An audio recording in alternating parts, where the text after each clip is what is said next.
I mean, I think Manel has left. This would be nothing to Manel and even Professor Ashraf, because this explains the transmission in Egypt.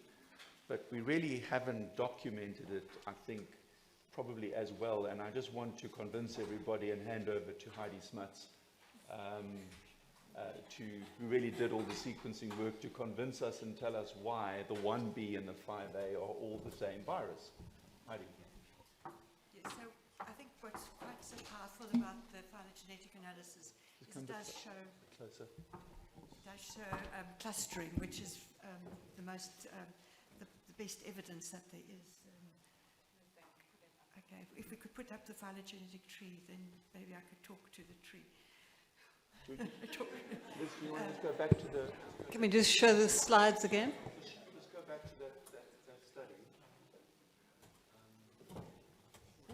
All the patients in red, coloured in red, were all patients from this rural community. Can you just go back? There we are. There we go. There we go. So the patients in red were all from the rural community, and I put in some patients that are coloured in green, which are genotype that were just randomly selected. And they are all, the phylogenetic tree is also drawn with a whole lot of other sequences taken from the GenBank database. And I used a rather large, quite a long sequence of combining both the NS5A and NS5B regions, because the longer the sequence, the more resolution you can get out of a phylogenetic tree. And what is of importance in this phylogenetic tree is that the bootstrap values are quite high. They're 72, I think, and the other one is 100. So the patients, they absolutely, that means that the phylogenetic tree is drawn 100 times and that clustering remains the same. So I think this is quite powerful evidence that there seems to be something common in these patients that happened a long time ago. And even though they are, that whatever happened for them to acquire hepatitis C, they still are clustering together decades, I don't know how long ago. There are other phylogenetic analyses that I could have done, which would have given an evolutionary, they could have been more attractive, they could have been clustered a timeline, but I didn't do that on this analysis. Yeah. Thank you very much, Heidi. Any questions? Heidi, if I misunderstood you, there were two viruses circulating in that community, and both were being spread by some unknown parental means. Exactly. But there were two. There were two different genotypes, yes. And what is interesting is that some of the patients were a husband and wife, and one had one genotype and the other.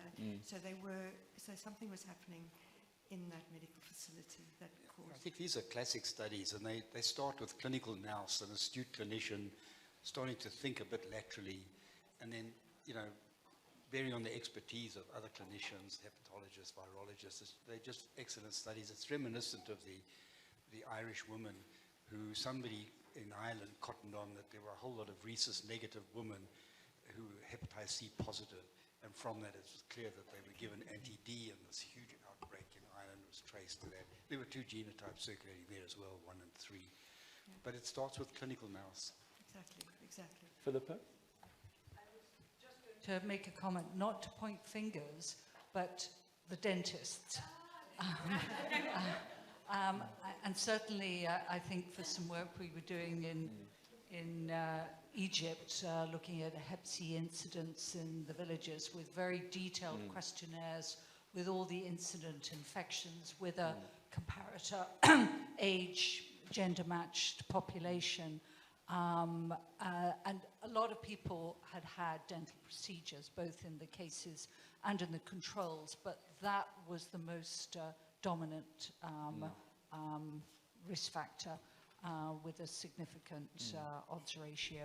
So, and the problem is that the dentists seem not to have the oversight of some of the kind of, and particularly because many of them are in the private sector, and the instrumentation seems to be less accessible to some of the standard sterilizing procedures. So I think it's a whole area that I remain concerned about, that the dentists are outside the scrutiny of many of the infection control standards.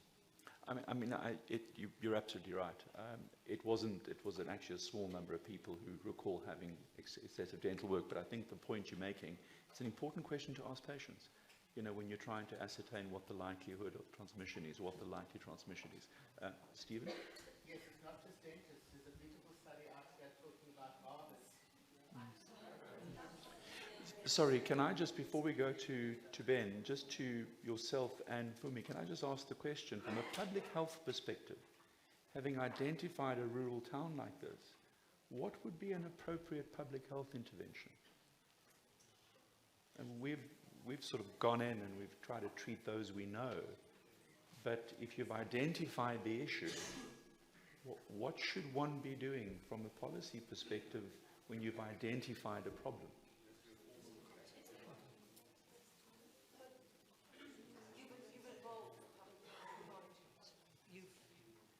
So presumably the local public health authorities are involved, informed, and so that part of it is no longer your direct clinical responsibility.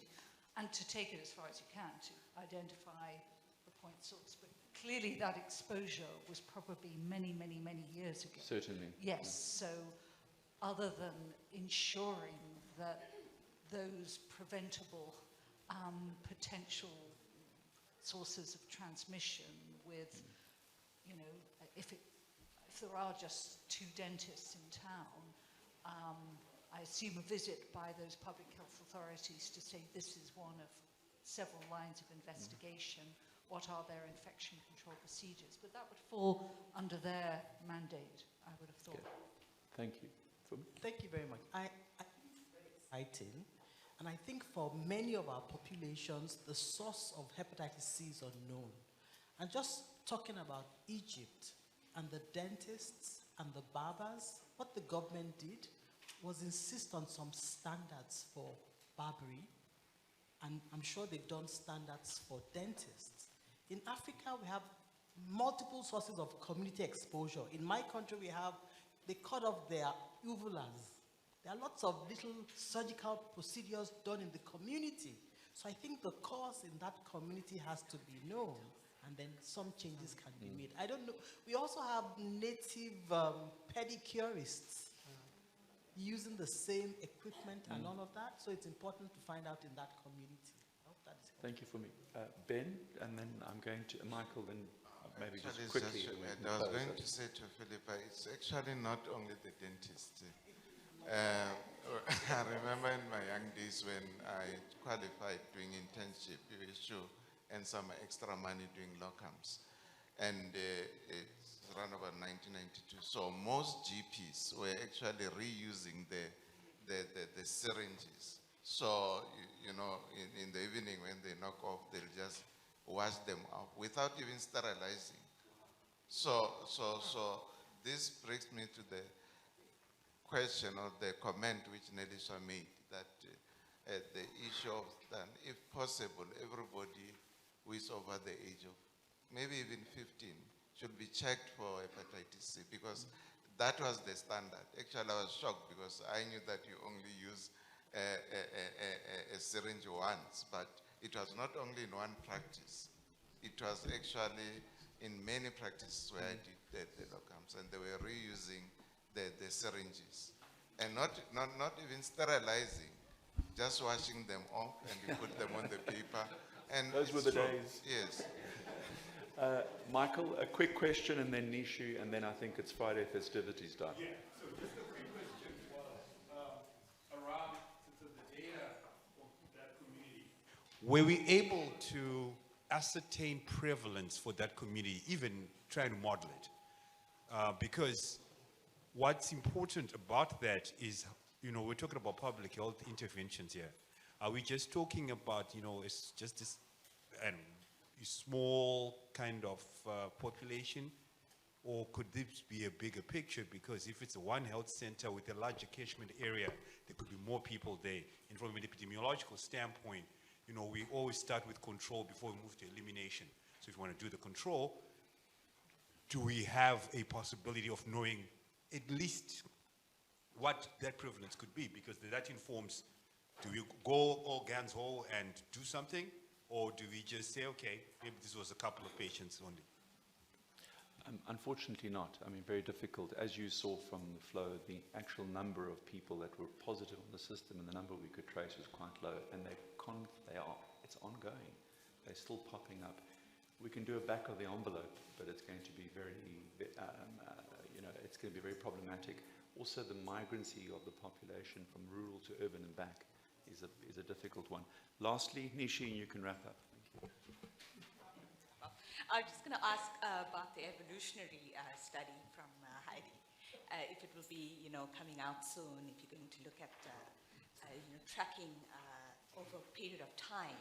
I think that would give you a good sense from 2015 over 2018, and the most common recent ancestor, you can actually group, within that group, you might just find, a little bit more clustering with regard to the most recent common ancestor. And then the second one, don't forget, also to barbers and, all of that can also be risk factors to consider. And just to mention, going forward, hepatitis C is a notifiable medical condition. So once you put it onto our NMC platform, we can get an outbreak response team to go to a particular area and do the risk assessments for a particular region. Thank you. I don't know about the evolution. Are we bringing you out of retirement, Heidi? I totally agree with you that is a very, very important study to do, to try and figure out when this transmission event did happen. But I would suspect it had to have been before HIV, because with HIV there was a lot more information from medical doctors how to treat and how to sterilize instrumentation. That would be my kind of concept of that. And very quickly. Quick one. Was there any difference in the age distribution of the two clusters? No. They were comparable. I'm going to close off by handing back to So I think this has generated a lot of discussion, and these are the cases that we present on these echo clinics, and I really encourage you all to join and participate and to share your experiences, because we all learn, and they're exciting as you've seen today. Thank you very much and enjoy the evening.